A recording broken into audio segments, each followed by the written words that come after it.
Hello, this is Lee Umphrey, President and CEO of Eastern Maine Development Corporation, and we're here with our friend Humza Khan. And Humza is the founder of Inclusion Maine.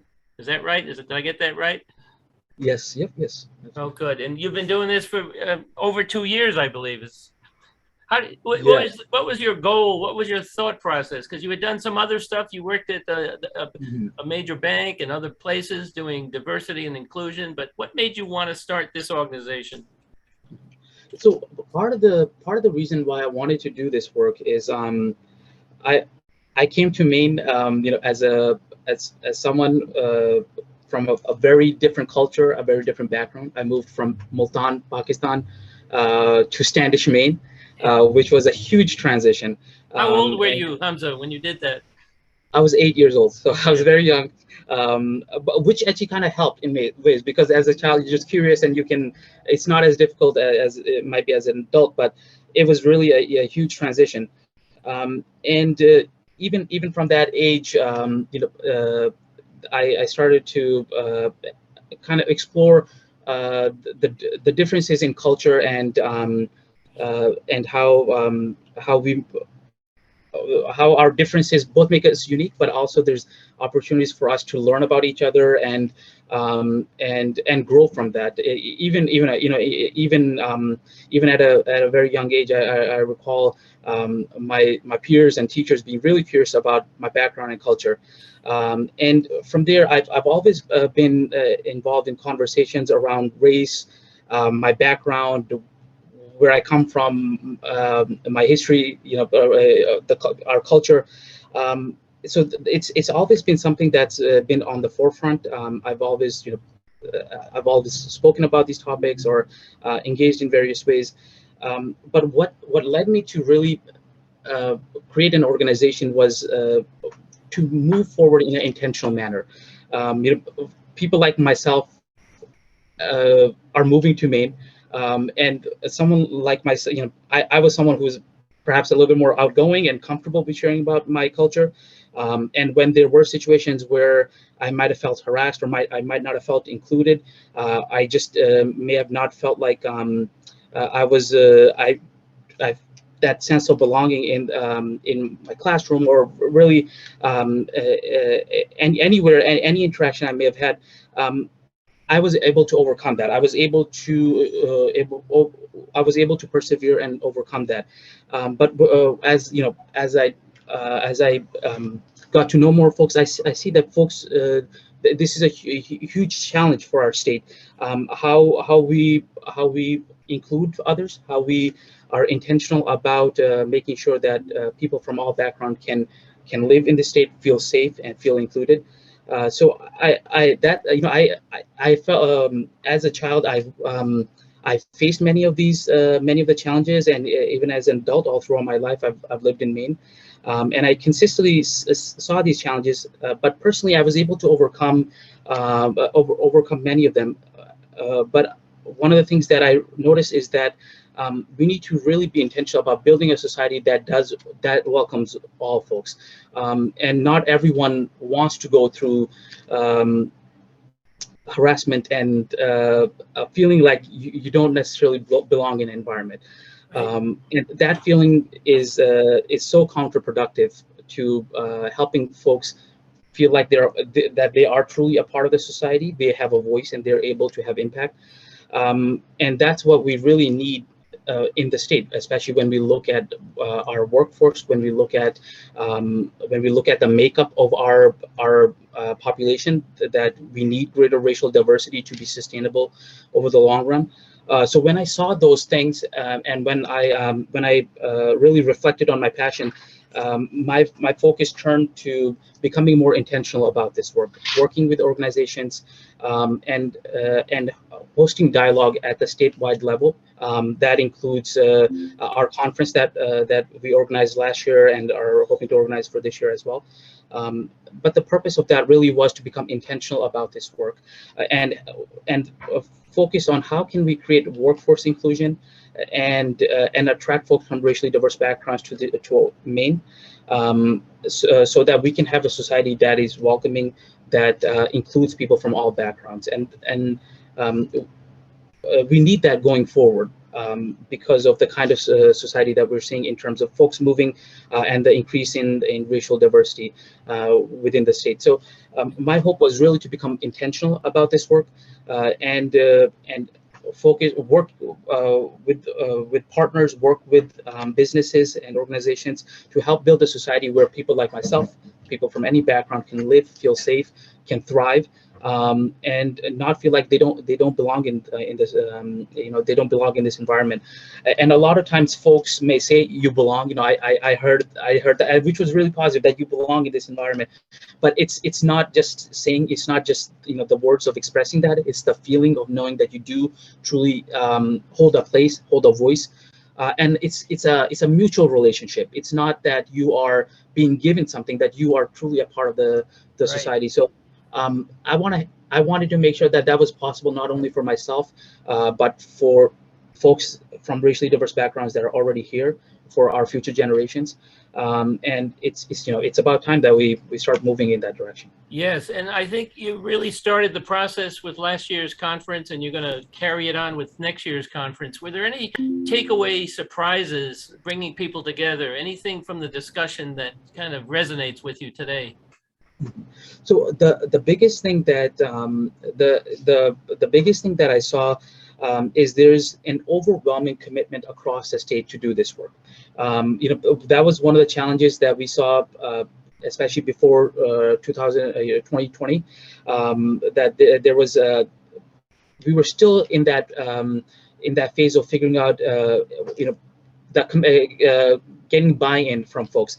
But one of the things that I saw is there was an overwhelming commitment from every individual. They were interested in figuring out how we can make that possible, how we can build a society that attracts folks and helps keep them here, from racially diverse backgrounds. So that commitment was amazing, to see that the folks, over 170 people were involved in those discussions.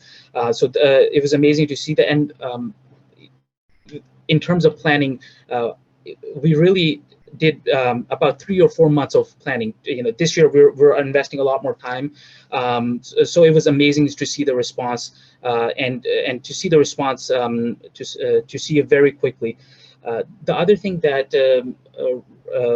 that stood out to me is there's a greater focus on collaboration between businesses when it comes to recruiting folks, or when it comes to helping share what is successful, and that is one of the things that I think we're still being challenged with, is some of the silos that we see. Is a lot of organizations are interested, but there's pockets of DEI work taking place.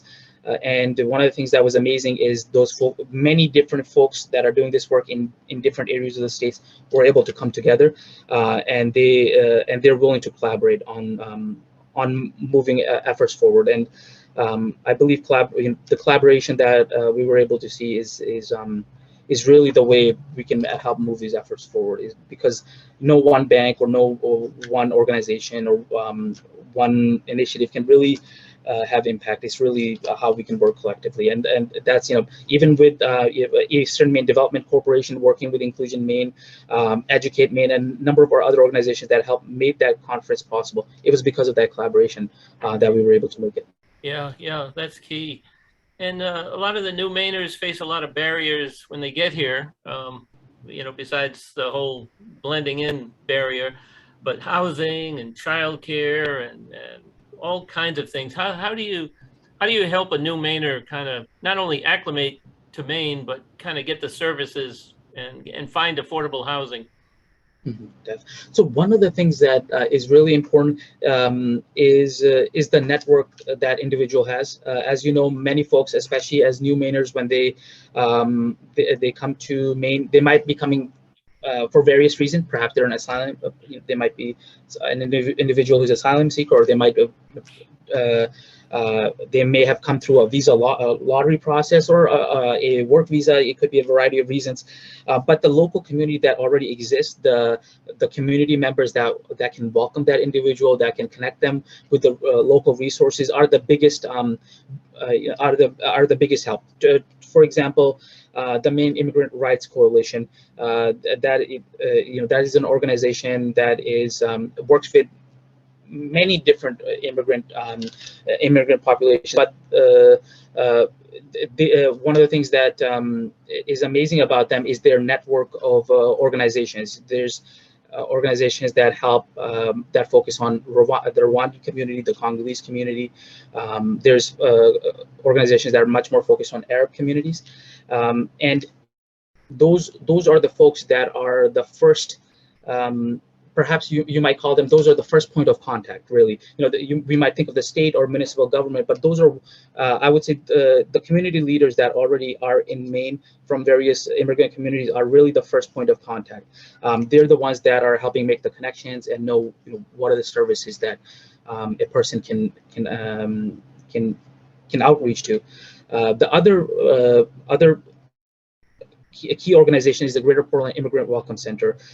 They're much more focused in the Greater Portland area, which is where the heavy concentration of the immigrant population is, and they have a number of great programs. For example, community navigators. Those are folks that they've hired to help folks navigate many challenges around language. What organizations you go to for language acquisition, like you mentioned, what about housing, about transportation. So the current nonprofit organizations that are already working, those are a great source of helping folks be included in society and ensure that they have access to resources. And the other great resource is folks that are from various immigrant communities, such as the Iraqi community, or various other immigrant communities that exist in Maine. Those folks are a great source of helping those folks connect with resources. And those are the folks that I see immigrants going to first. Are the community leaders. So that, I think in some ways is a challenge as well, because most of those folks might be volunteer driven, or might be organizations that are very, very small. So that is something that I continue to see be a challenge, is that process is still fairly informal. But those are the folks that are really the ones that are, on the front line, and they're the ones that are helping connect folks. Yeah, that's great. And we're seeing more local and state people, running for election, and new Mainers, and then that's a great thing. And what not only having that new Mainer immigrant voice at the table, but what's your sense of this happening? It's happening statewide. So it's pretty extraordinary to see. Even just a few years ago, we didn't really have a lot of representation, but it's been quite extraordinary to see. As you mentioned, I think even in Bangor, across the state, there's been folks being involved. There's a great new nonprofit that was recently founded by Safia Khalid, who's involved in the Lewiston Auburn area, which is really focused on getting more folks from racially diverse backgrounds, particularly BIPOC communities, involved in politics. I think it's a really great initiative. It's much of this work is it's not only as you mentioned, just about raising the voice of people from racially diverse backgrounds. That is a critical component, but it's also about folks having impact on their communities. This was a few years ago, about 5 or 6 years ago. I also ran for office, and part of the reason why I ran for local government was not only to bring a new voice forward, but was also to ensure that there was a new perspective on issues, and that I was working to give back to my community, the community that helped offer opportunities and so much so many opportunities and so much support. So it's I think that is what is most amazing to see. is that folks, are truly interested in figuring out how they can give back, how they can contribute to their community, and that they it's not as if they are they're a new Mainer, or they're someone who might be someone who might be new to Maine, and they're still continuing to figure out how they can contribute. They believe, and they truly feel like this is their community, and they want to contribute to it. And I think that is it's an incredibly positive sign. That ownership, that is what creates that sense of belonging. Is not only having the access and support, but also feeling like you have agency and you have the ability to make impact. Right. And I think that that is critical for our state, that we have folks involved in leadership and giving voice to issues that affect BIPOC communities, that affect immigrant communities, but also affect children. Children that might be faced with food insecurity or poverty. All those are challenges that Maine folks across the state face, and bringing voice to those is critical to us, giving back and having an impact on Maine society. So I think it's very beneficial. I think we need more. Yes. One of the challenges that there's two challenges that I see. One is there is negative comments and those kinds of sometimes it can be you can be put in the spotlight, and that attracts a lot of negative comments as well, or harassment, and that can push some folks away. So that is one of the things that I see as a potential barrier that that we need to really have a focus on. That if folks are running, that we're ensuring that there is safety, and we're ensuring that the kinds of incidents that many folks that have run have faced, those don't continue. I think we need to be proactive in helping address those. Yes, very much so. And I think we're getting better as a state about addressing those. And the issue that always gets me is people will say, well, that wasn't my intent, but the impact is right there. So how do we help our friends and neighbors understand that regardless of what their intent was, what they say their intent was, the outcome and the impact really is not good? How do we help people see that? Absolutely. So I think one of the things is for folks is to engage in this work authentically, and what I mean by that is coming into when we're talking about diversity, equity, and inclusion, and seeing the impact of what we might be, the impact that we might be actually be having, is to as I mentioned, coming to this work authentically, with a level of curiosity to learn a little bit about what is the kind of impact that your actions are having, and not assuming that you already have all the answers, or you might already know the kind of impact that your actions are having.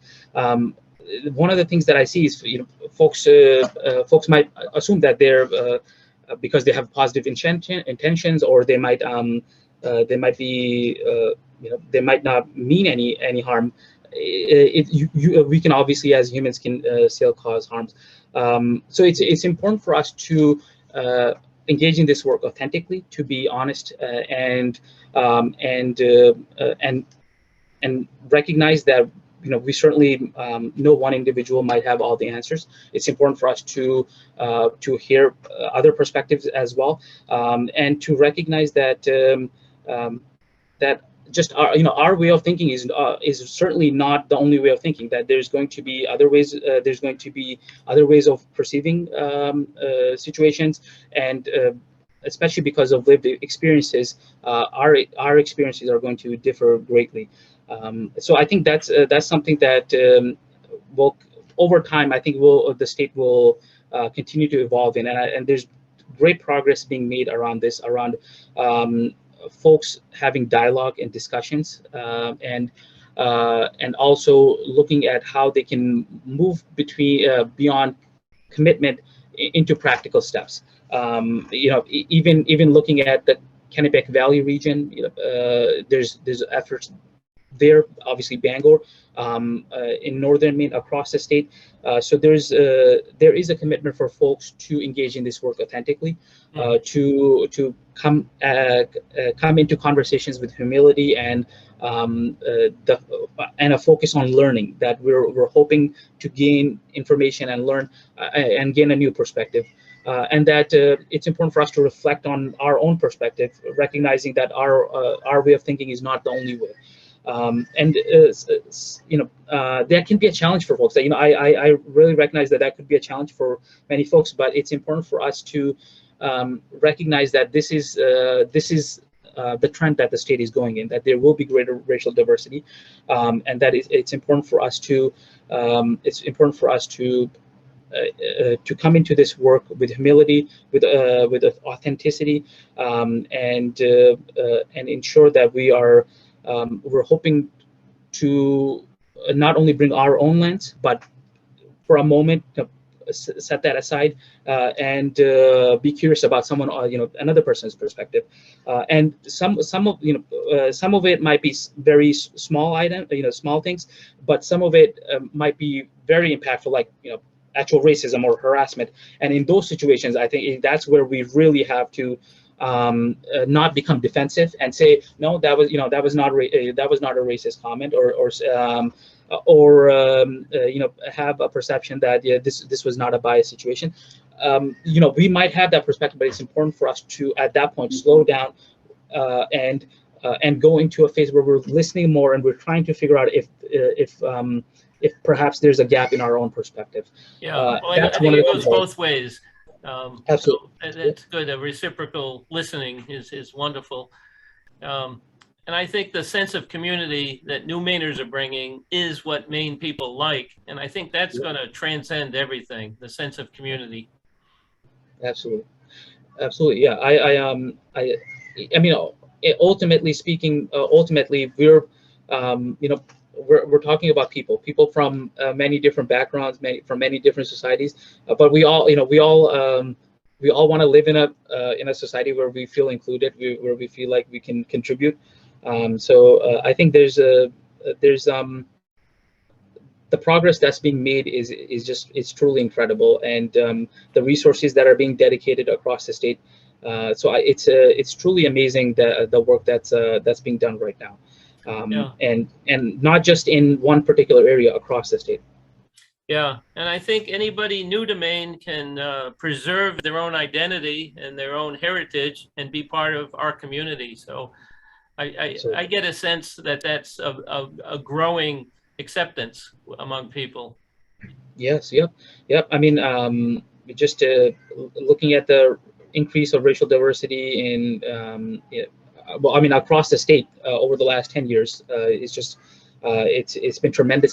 There's been almost 1.1% increase in BIPOC populations over the last 10 years. Wow. I mean, it's incredible. That is. And 130,000 people in our population total currently. Part of that has to do with how we were measuring racial diversity in the past, but it's obviously a lot of it has to do with the actual folks moving to the state as well, which is actually contributing to a population increase rather than a decrease, which is what we would have seen. Yes. So I think that that sense of community is critical for our state for two major reasons. One is more immediate. That is our workforce challenge. The other is our long-term sustainability, because Maine is not only the least diverse state in the union, we're also in the least diverse region, Vermont, New Hampshire. Exactly. So for our long-term sustainability, we need racial diversity. So that's why this is so critical. It's not only what we're seeing, 6 or 7 years from now, it's what we're seeing 2040, 2050, that the U.S. is changing so significantly. It's tremendous, and Maine needs to catch up. I think we're making incredible progress. Yes. But one of the things that we have to recognize is that we need to be intentional about this, because we are in a region that is not very racially diverse. No. And I think your approach with the first conference and the second one and your day-to-day work, that intentionality is really coming through because it's inclusive of everyone. So it's really, we appreciate it. EMDC does a lot of work in the communities throughout the state, and what you're doing is, I think, really making a difference. So thank you so much. Yeah, you've been an incredible partner. So thank you for all of your support. So what would be your favorite Pakistani dish? What meal, if you had one, what would it be? I've one dish that I really enjoy. It's very hard to make, but I've figured out how I can make it in the States. Obviously there's a restaurant that in my hometown. I'll always go there, but I've been trying to figure out how I can make it here. It's a chickpea stew with naan bread. It's called naan chane. It's a breakfast dish. If you wake up in the morning and you might just on your way to work, or maybe you're on your way to school. That's something that you might grab quickly. It's some naan bread with chickpeas. Chickpeas. You're going to have to perfect that. Delicious. Yeah, I've been trying to every time. In Egypt, they have fool. Have you had fool? I haven't, but I've heard of it. I haven't tried it before. But you'll love it. It's a similar type thing. So I mentioned Egypt. My son-in-law is Egyptian, and my daughter and my 2 grandchildren, and so I've been enjoying being with them and learning about how they've adapted to living in Maine. And there are some challenges, and I think what you're doing is helping people realize that we're all the same and we can be in the same community. And it's important, and I think it's important too, the way you address things. I think we're too polite sometimes in our racism and stereotyping, and I think regardless of what people think their intent is, the impact and the outcome is different from how people feel. So I'm really keen on having that conversation happen, and we do a lot of workforce development programs, and so we're trying to help educate businesses and support young people, especially new people, new Mainers, to feel comfortable, and that's really important. Yeah, absolutely. I mean, that is absolutely critical.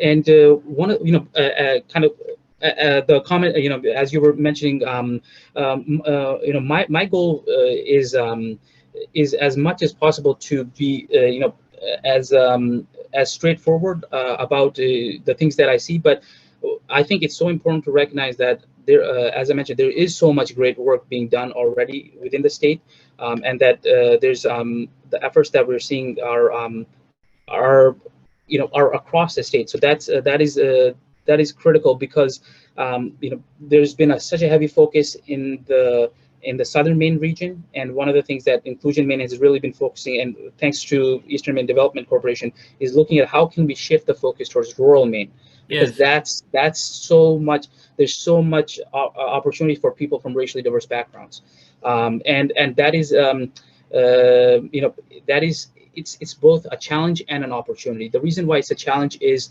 there is that perception that we might not be welcome as a person of color. There is that perception in a rural community.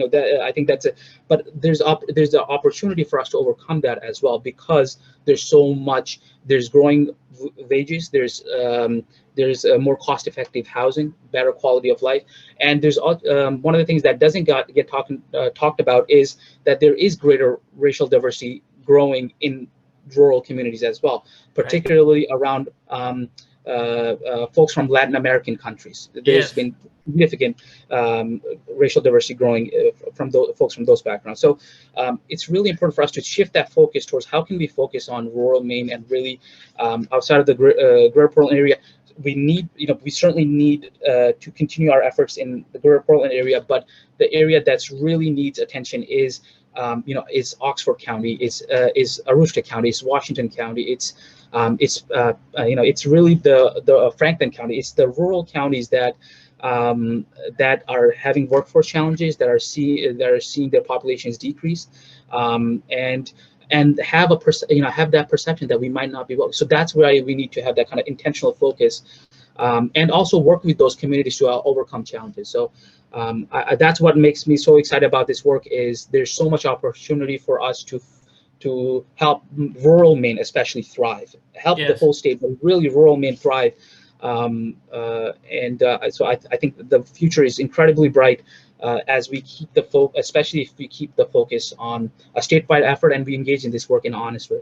Well, Humza, count on EMDC to be your partner in doing this, and you're doing wonderful work. And I just want to thank you for everything you're doing and for being here today. Well, thank you so much. Greatly appreciate you having me on.